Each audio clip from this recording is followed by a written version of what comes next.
como o tema hoje é mais ou menos transformação e sobre a mulher, a gente sabe que o mês de março, em todos os lugares, fala-se sobre o Dia da Mulher, e é focado um pouco nessa transformação da mulher, do que ela representa na sociedade. E a gente sabe que é muito polêmico falar sobre a mulher e o Dia da Mulher, porque em cada lugar tem uma interpretação diferenciada sobre a evolução da mulher. Mas nós, como estamos numa casa espírita, nós vamos focar, olhar para essa mulher dentro da luz do espiritismo, tendo base aquilo que Allan Kardec trouxe em pesquisa no Livro dos Espíritos sobre essa tal da igualdade entre o homem e a mulher. Porque quando a gente pensa assim no Dia da Mulher ou no mês da mulher, por que a mulher tem um dia reservado para ela, a gente vem logo assim na nossa mente essa luta de igualdade de gêneros, né? Nessa coisa que a mulher galgou durante todo o processo evolutivo para ocupar cargos e ter os mesmos direitos que o homem.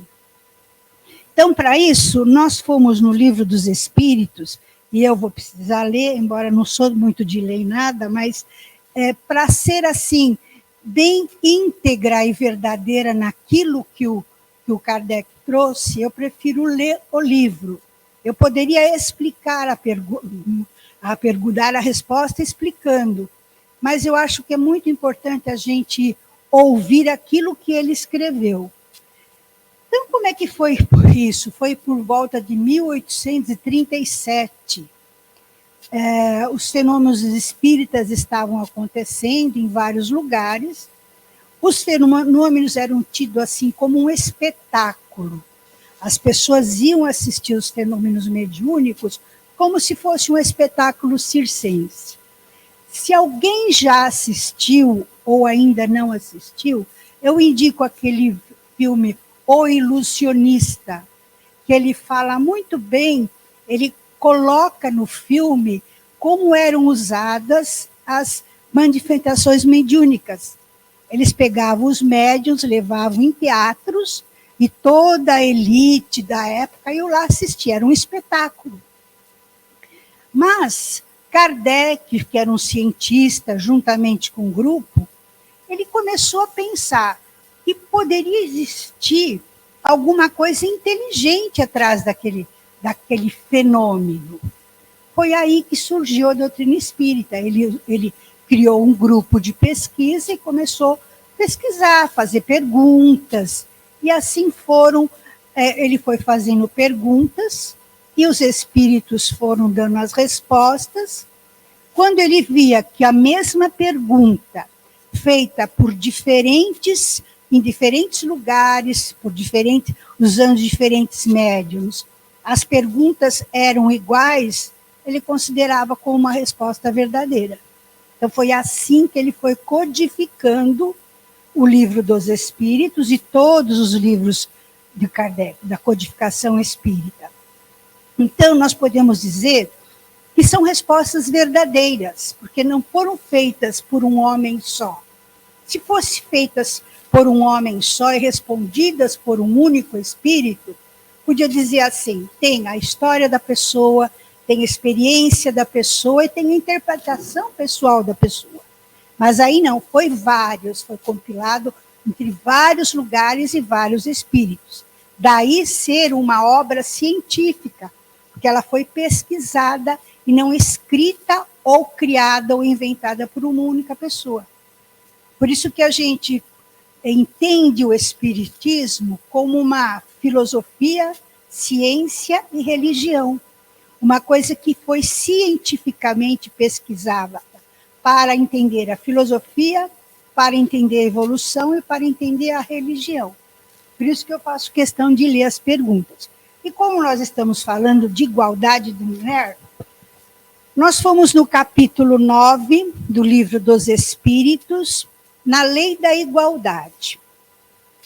Então, a Lei da Igualdade, na pergunta 803, depois vocês leiam em casa, viu, gente, para assim, a memória ficar mais fortalecida. Todos os homens são iguais diante de Deus? Quando ele fala todos os homens, gente, está incluído homens e mulheres, tá? Não é assim, todos os homens são iguais, então vamos separar o grupinho do Bolinha e da Luluzinha. Não, não é, são todos. Sim, todos tendem ao mesmo fim, e Deus fez suas leis para todos. Dizeis frequentemente, o sol brilha para todos. Com isso dizeis uma verdade maior e mais geral do que pensais. Todos os homens serão submetidos às mesmas leis da natureza. Todos nascem com a mesma fraqueza, estão sujeitos às mesmas dores e o corpo de risco se destrói como o do pobre. Qualquer corpo, depois que morre, se destrói como o do pobre ou do homem ou da mulher.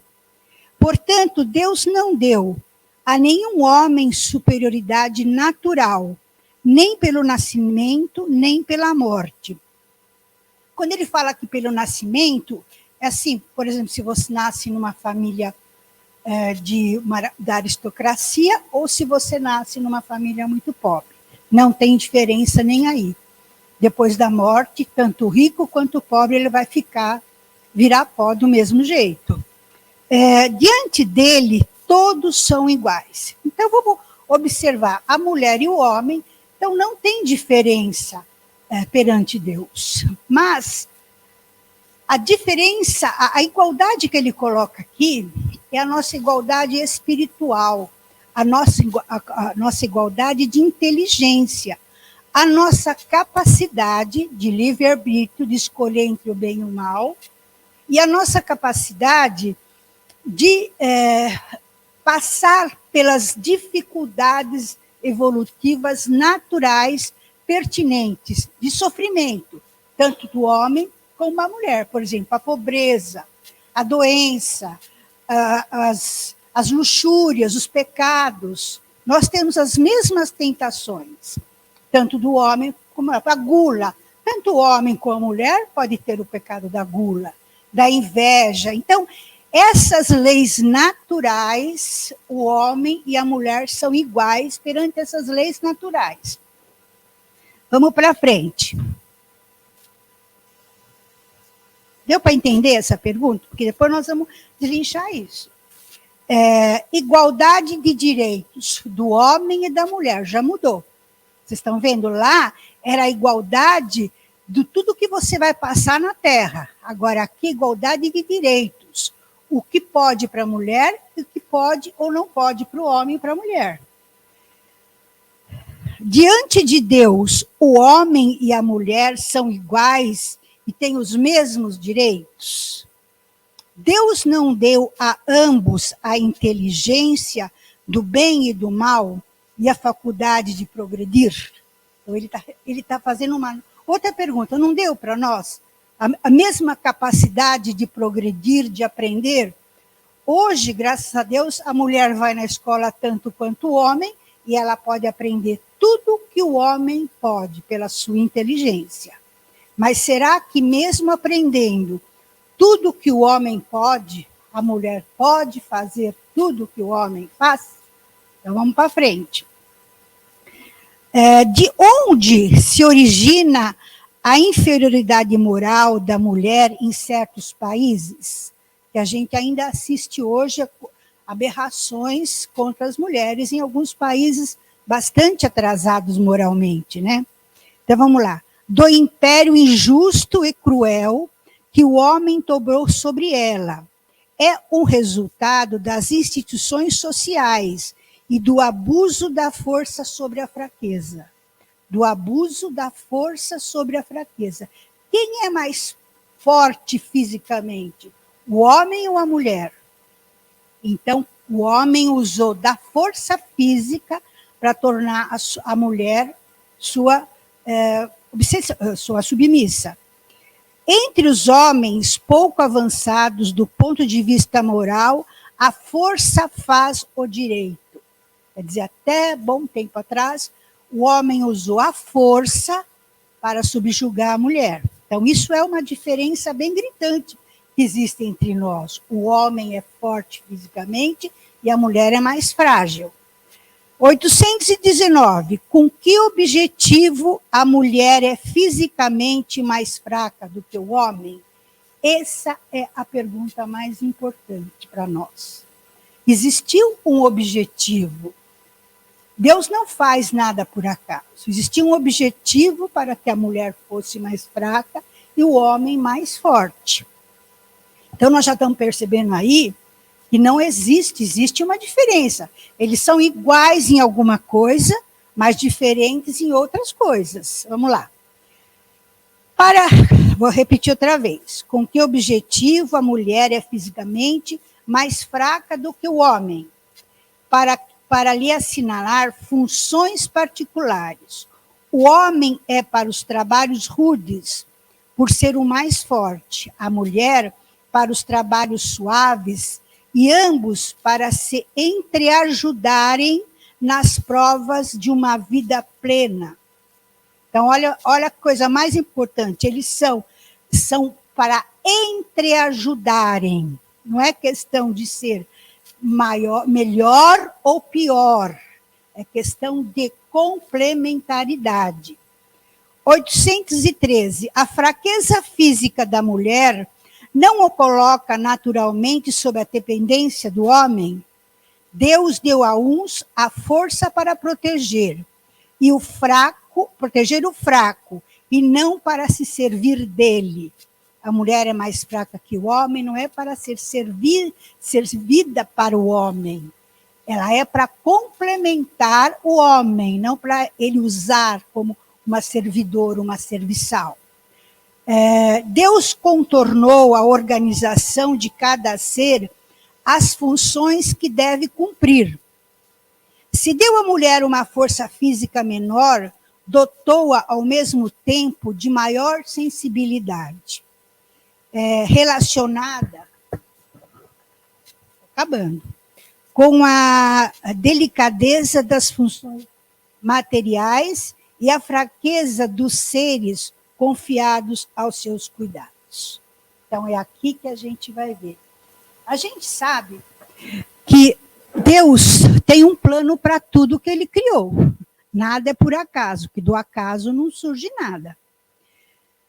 Então, para a sua criação, ele precisava ter dois seres co-criadores com ele.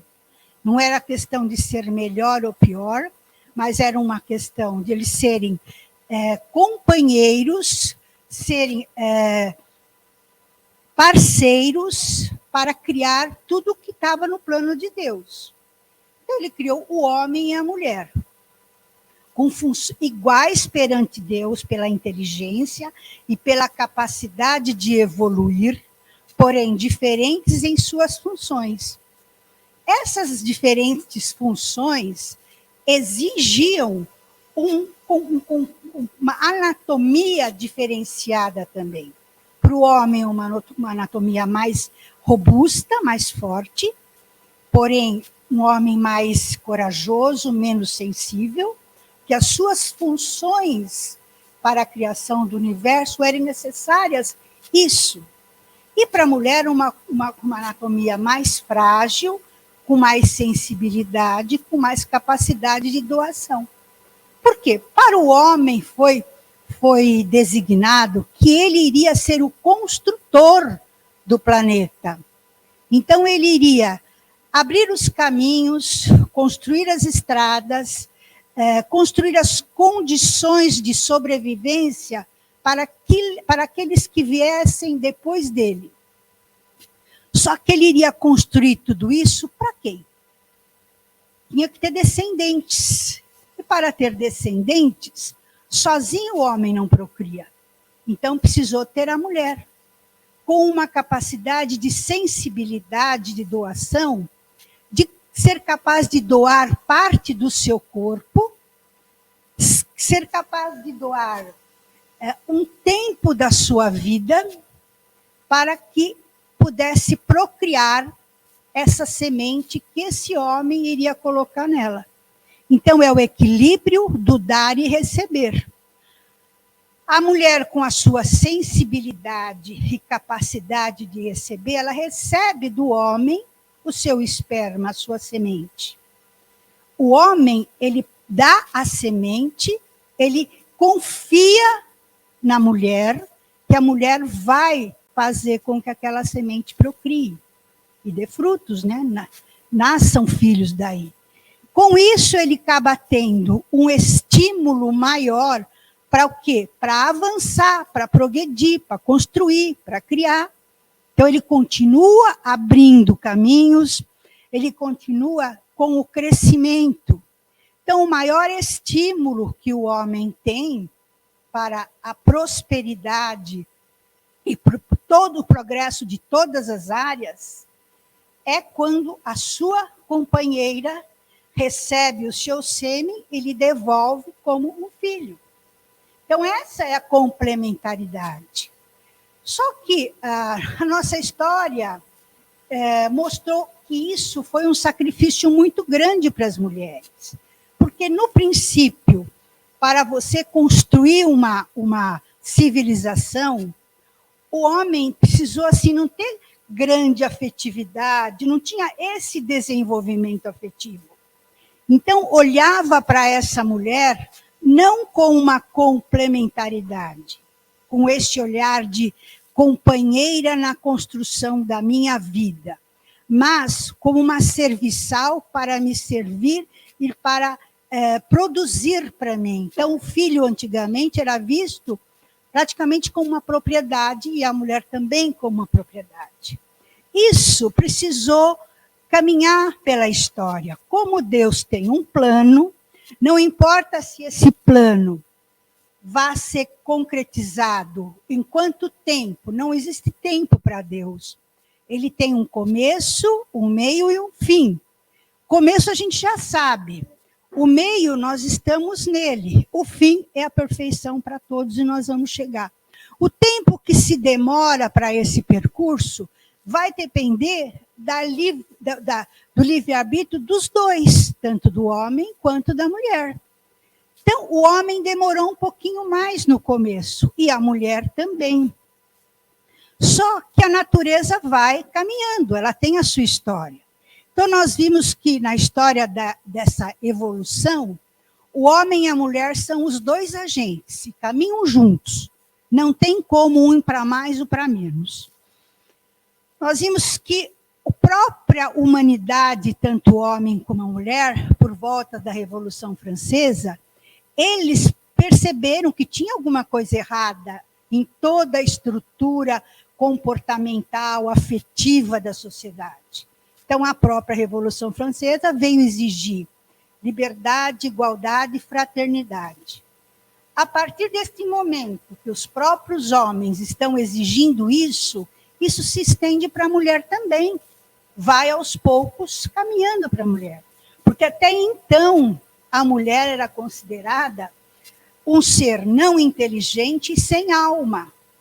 No concílio do V século, na França, que foi determinado que a mulher tinha alma, tinha espírito. Veja bem a evolução que o próprio homem conseguiu perceber. Não, essa mulher não é um objeto, não é uma matéria, é um ser pensante, um ser que tem sentimentos. E começa também a valorização da família, dos filhos. E não é por acaso nós vamos olhar que as guerras têm um fator muito negativo, sem sombra de dúvida, mas pós-guerra sempre surge alguma coisa positiva. Então, nós vimos que as guerras fizeram com que os homens saíssem dos seus lares para ir para a guerra. Mas, e essa mão de obra da produção? Para quem ficou? Só as mulheres ir para o trabalho. Então, aí começam a perceber que a mulher tem capacidade, tem inteligência. Ela tem capacidade de ocupar qualquer lugar que o homem ocupe. E com isso, no mesmo ano que o Kardec escrevia essa pergunta, em 1837, Nos Estados Unidos, 128 mulheres foram mortas dentro de uma tecelagem, trancadas e queimadas vivas, porque elas estavam reivindicando menos horas de trabalho. Elas trabalhavam 16 horas, os seus filhos ficavam à mercê do tempo, que naquela época não tinha creche, não tinha as escolas cuidando dos seus filhos. Então, eles ficavam à mercê da rua. E elas estavam sofrendo com isso. Então, pediram que fosse diminuída horas de trabalho. E elas foram mortas por reivindicar isso. Isso marcou a história. Foi esse ponto que aconteceu nos Estados Unidos que toda a sociedade começou a ter um novo olhar para a mulher. Então, tem uma frase muito bonita que fala assim: a verdadeira viagem não é conhecer novas terras, mas olhar as mesmas terras com um novo olhar. Isso é muito profundo, gente. Às vezes, para nós, todo dia é isso. Às vezes, nós queremos sempre olhar novas coisas, e não tenta olhar o que a gente está passando naquele momento com um novo olhar. A gente sempre fica olhando a galinha do vizinho é melhor, o carro do vizinho é melhor. Então, se a gente parar de olhar a galinha do vizinho, o carro do vizinho e olhar para a nossa casa, nós vamos ter um outro olhar. Tem uma história muito bonitinha que fala, acho que foi Monteiro Lobato, dessa história, que tinha uma pessoa que queria vender o sítio. Então, ele começou a falar tudo de ruim que tinha aquele sítio e pôs para vender. Aí Monteiro Lobato foi um dia visitá-lo e ele falou: nossa, mas esses passarinhos. Ele foi discorrendo toda a beleza que Monteiro Lobato tinha ao visitar esse amigo e vendo o sítio dele. Aí esse companheiro dele falou assim: olha, você acabou de me fazer enxergar a minha casa de uma forma diferente. Eu não vou mais vender o sítio. Então, às vezes, nós não enxergamos a beleza que está na nossa própria vida, no nosso lado, entre a nossa família. Nós olhamos sempre para o outro. E nessa diferença que a gente precisa, nós precisamos entender uma coisa. Nesse plano de Deus, ele colocou tudo para a lei da evolução. Tudo evolui. E ele criou esses dois personagens, seus co-criadores, o homem e a mulher. Só que nós temos uma evolução vertical, que ela é no nosso tempo evolutivo. Aquilo que você faz durante a sua vida, desde o seu nascimento até a sua morte, o que você aprende, o que você constrói, assim, de materialização, certo? O que você vai deixar. E tem uma evolução vertical, que é aquela evolução que ninguém vê, que ela fica dentro de você. Aquilo que, no seu processo da construção material, provoca uma mudança interior nas suas emoções e na sua inteligência, que te fazem ser uma pessoa melhor. A evolução para cima, para Deus, para a religiosidade. Então, aquilo que também tem um outro dizer que fala assim: ser inteligente é maravilhoso, é a melhor coisa que a gente conquista. E isso tanto os homens, as mulheres, todos nós somos. Cada um no seu local, na sua função, tem a sua inteligência. A inteligência faz com que você consiga descobrir movimentos, que você encontre soluções e, principalmente, que ela faz com que você saia dos buracos mais fundos, né? No AA, nos drogados falam, a pessoa quando vai lá no fundo do poço é que ela consegue forças e inteligência para sair. Só que o sábio não cai no poço. Então, é essa a nossa meta. No horizontal, nós caminhamos com a inteligência. No vertical, nós caminhamos com a sabedoria. A sabedoria não faz nem a gente cair no poço. Para que sofrer? Para que passar por todo esse processo se você pode, diante do poço, falar, pera, eu vou recuar, vou dar um passo atrás.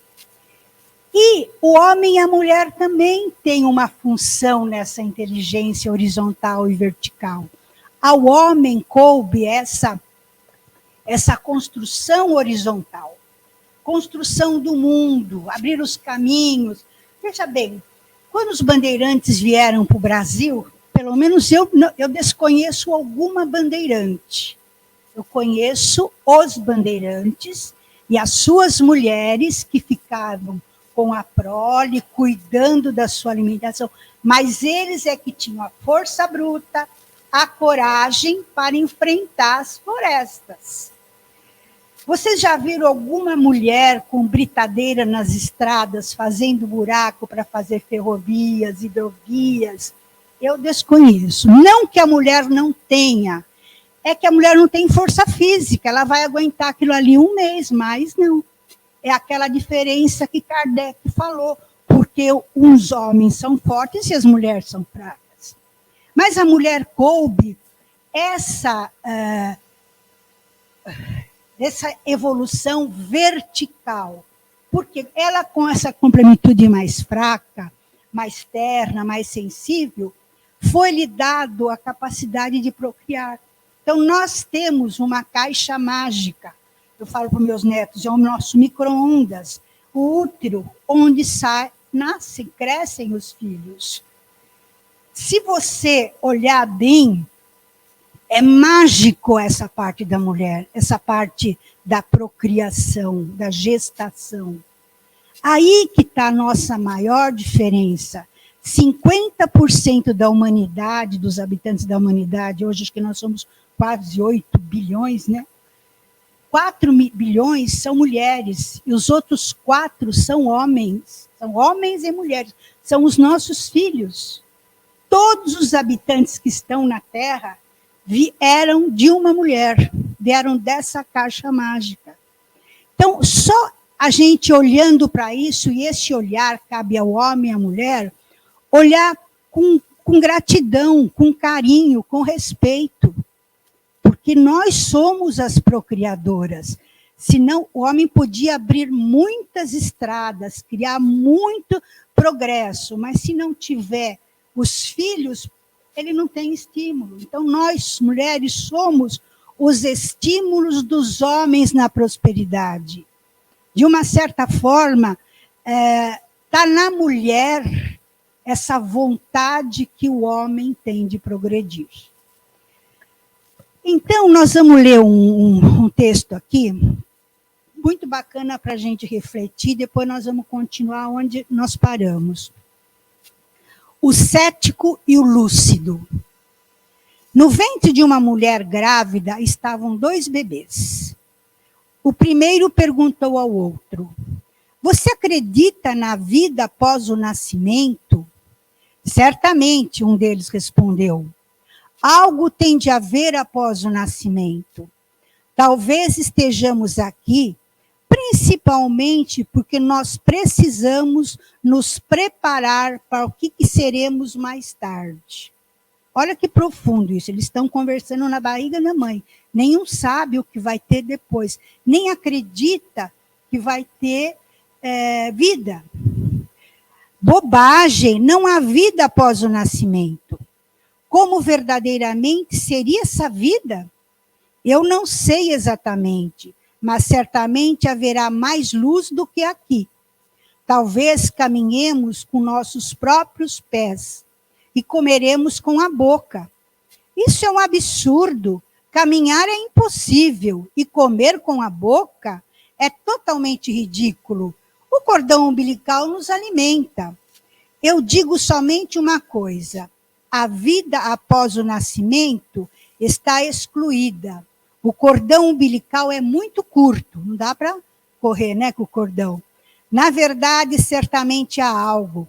Talvez seja apenas um pouco diferente do que estamos habituados a ter aqui.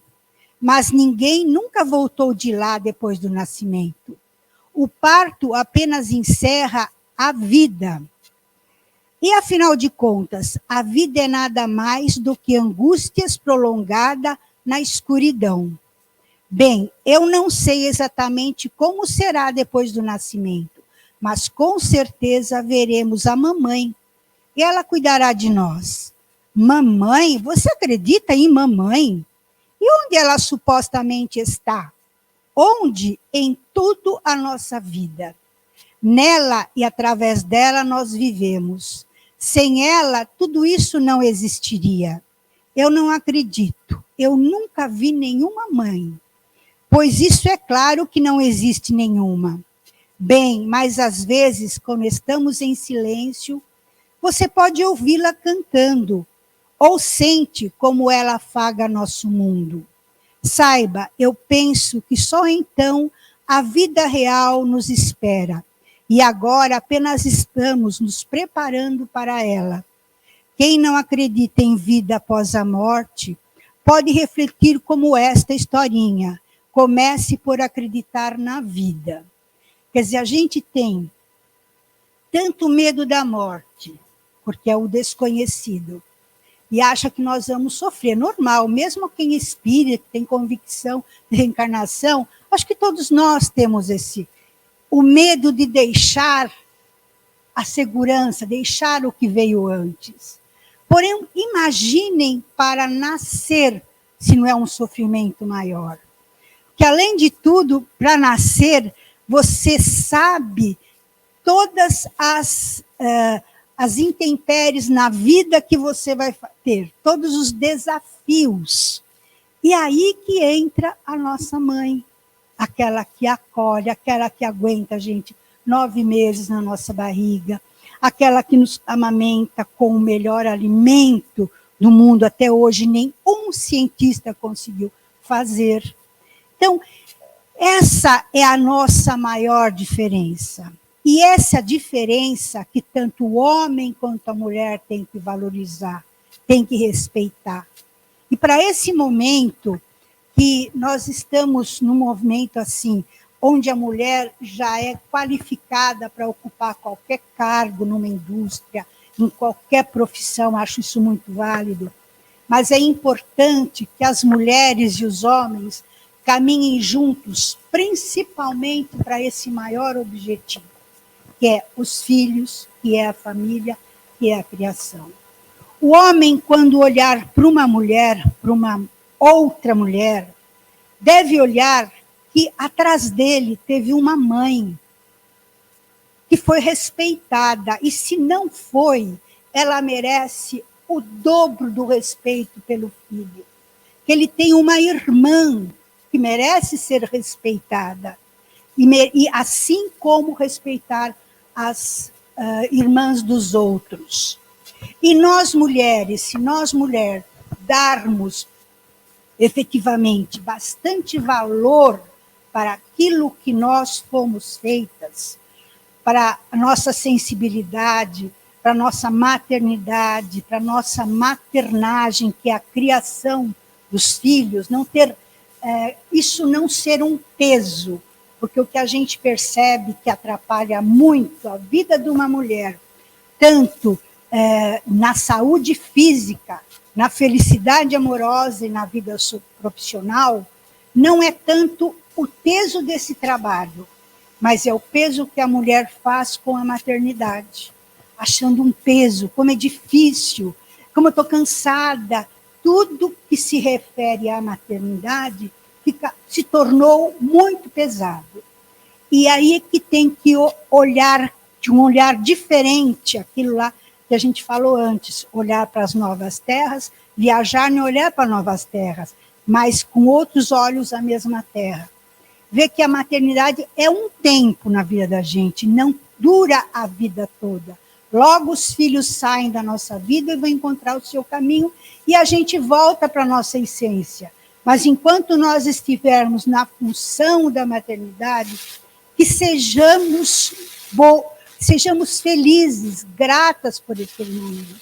Um exercício sistêmico da constelação familiar, que é uma nova teoria, propõe muito para que as mulheres consigam levar a maternidade de uma forma mais leve, mais suave, com menos trabalho, ou que o trabalho que o filho dá seja olhado como um aprendizado. Quando você olha o trabalho dos filhos como um aprendizado, como um crescimento pessoal, ele deixa de ser tão pesado, ele passa a ser mais leve, mais gostoso, porque você está aprendendo com cada filho diferente, com cada etapa na vida do filho.